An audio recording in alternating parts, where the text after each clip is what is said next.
Okay, we got a last note. This is page 6 of the 5.2, and this is going to conclude our all of our 5s, our module 5, and there's a quiz this week, so make sure you understand this. We're going to be maximizing the volume of the box. This maximization is something you're going to do a lot in calculus, and we're going to do a little bit different here in using Algebra 2. We're going to end up using our calculator, so make sure you have a calculator somewhere. If you need to pause this, you are definitely going to need it. All right. Anytime that we're dealing with a box, right, and volume, we're going to need the volume formula. So the volume formula is going to be length times width times height. And you guys, I hope, learned that last year in geometry. All right. So as long as we put the length, width, and height in terms of the same variable, usually x, we can use it to write a cubic function. And we're going to write this cubic function not in standard, but in factored form. All right. So if you look, we're given one that it's just a piece of paper here at this point, and it's 9 inches by 5 inches. And to make a box, we cut these guys out here. We cut those sections out there. All right. And then we fold them up. So there's some pieces missing, which actually shortens the box. So the length here was 9, the width here was 5, but it didn't have a height. So we're giving it a height by borrowing from the length and the width.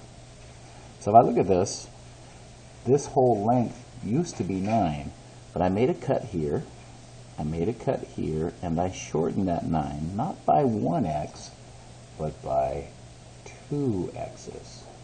All right, that line, that 9 has had that x cut off and that x cut off. So the length, which I'm going to write here, is 9 minus 2x.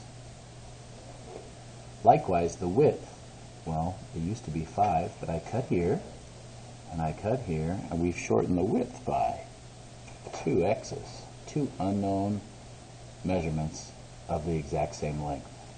So my width is now 5 minus 2x. And when we fold all these up, all of these fold up, and I'm going to write it over here, and that new height that we've created by folding everything up is the exact length here. So my new height is x. And now we have 3, we got the length, the width, and the height. So we're going to write a cubic function for the volume. So I'm just going to say volume, all right. I could say the volume function of x if I wanted to. V of x is equal to, and here we go. We got 9 minus 2x, 5 minus 2x, and x. So we're going to stick that in our graphing calculator. Now you're going to get a graph that does something like this. It's going to go up, it's going to come back down, right? And you're going to see it shoot off here, right?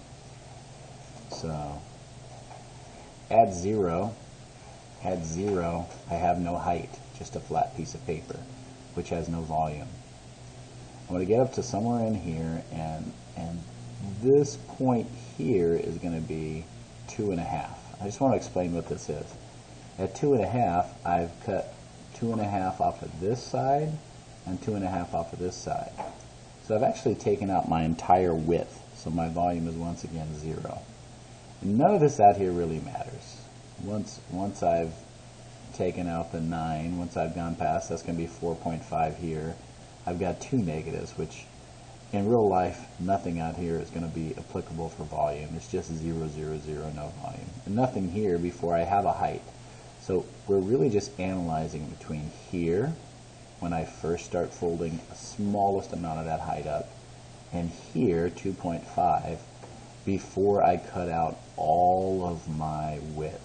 Once you cut all your width off, there is no volume again. So between this point is where we're going to analyze this. So I'm going to show you this. I've done this already. We'll look at our equation. Our equation is, well, that's not our equation. I'll leave this on for you. So y equals, we got our 5 minus 2x. Doesn't matter the order. I actually put it in reverse order here. I put my x first, my 5 minus 2x, and my 9 minus 2x. Notice I am ending that parenthesis, it's just kind of on the next line. So if you type that in, and then our window, when I graphed that, my window I graphed here, I didn't need any negative x's, so I limited it. I got real close to 0. I wanted to see a little bit of the left side. Max of 10 I don't really need. I could put this around 5 or so. And if I graph that, I can see that the volume goes off. The volume's up there somehow. So I'm going to have to, I don't really have to go down to this depth because it's not related to the situation that we're analyzing here. But if I look at my window, I do need to go higher. So I'm going to try 20 and see if that works. Maybe that'll work. And it doesn't. I got to go just a little bit higher. I'm going to go a good bit higher. So I'm going to go up to 30.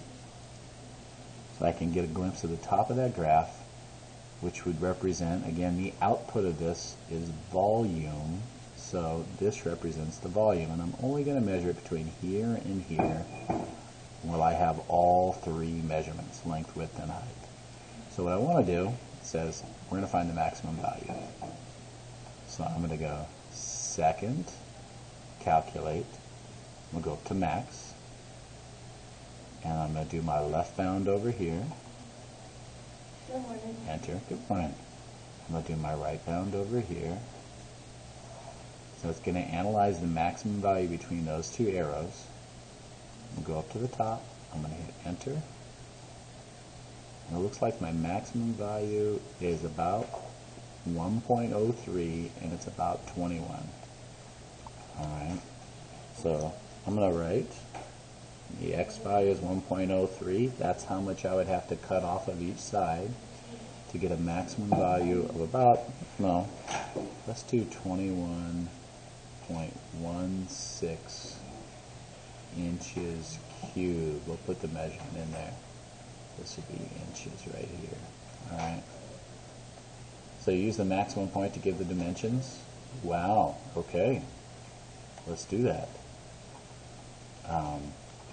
So my height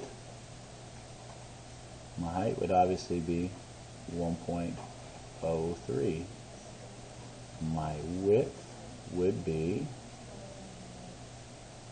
5 minus 2 times 1.03, which is going to be, let's put it on here, clear, 5 minus 2 times 1.03. I think I did 1003 instead of 1.03.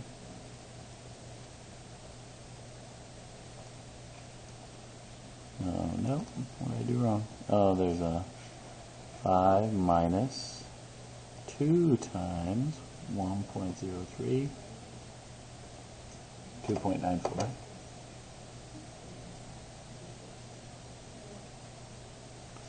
And my length is equal to 9 minus 1.03.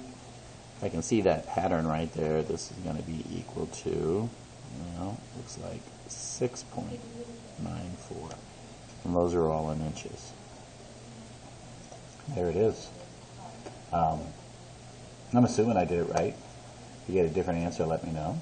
And you guys do the exact same thing. I'm going to check these on Monday, so please do these and take your turn. So you do the same exact problem right here, and this is going to be very, very similar to problem 12 on your homework. You guys have an awesome day. I'll see you on Monday.